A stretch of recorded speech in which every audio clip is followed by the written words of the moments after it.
నన్ను అడగాల్సిన క్వశ్చన్ అడిగారు. ఎందుకంటే నేను అనకాపల్లికి సంబంధించిన వాడిని కూడా. విశాఖపట్నం వరకు చెప్పాల్సి వస్తే మేడం, ఇది సాహస సిద్ధమైన బీచ్.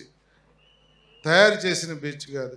యారాడ కొండలు కానీ, డాల్ఫిన్ నోస్ కానీ, ఎర్రమట్టి దెబ్బలు కానీ అన్నీ కూడా సాహస సిద్ధంగా ఏర్పడినవి. పర్యాటకులను ఎంతగానో ఆకర్షించే ప్రాంతం. మా విశాఖ ప్రజలందరూ కూడా ఉదయం నుంచి సాయంత్రం వరకు కష్టపడి సాయంత్రం ఇంటికి వచ్చిన తర్వాత ఫ్రెష్ అయ్యి ఫ్యామిలీతో ఇక్కడికి వచ్చి ఒక అరగంట గడిపితే ఆ కష్టాలన్నీ మర్చిపోయేంత చక్కటి వాతావరణాన్ని ఇచ్చింది విశాఖపట్నం ప్రజలకి. మరి దానికి గౌరవ ముఖ్యమంత్రి నారా చంద్రబాబు నాయుడు గారు ఎప్పుడు ముఖ్యమంత్రి అయినా దానికి మరింత శోభను తెస్తూ అనేక రకాలుగా ఈ బీచ్ రోడ్డును కానీ ఈ ప్రాంతాలను కానీ అభివృద్ధి చేశారు.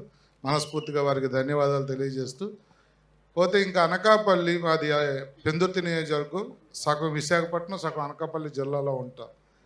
రేపు జరగబోయే కార్యక్రమాలు అక్కడ కూడా బీచ్లో ముత్యాలంపాలెం బీచ్ అని చెప్పి మా బీచ్లో ఇలాంటి కార్యక్రమాలే పెడతా ఉన్నాం. కానీ నేను విశాఖపట్నంతో పోటీ పడదాం అనుకుంటున్నాను.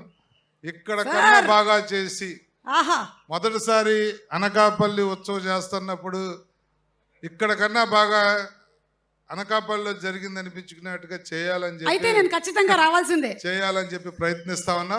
ఇక్కడ ఉన్న ప్రజలు కానీ ఇక్కడ ఉన్న నాయకులు కానీ మీ ద్వారా ఈ వేదిక ద్వారా స్వాగతం పలుకుతా ఉన్నాం. 29వ రోజు 4 గంటలకు అక్కడ ప్రారంభం అవుతా ఉంది.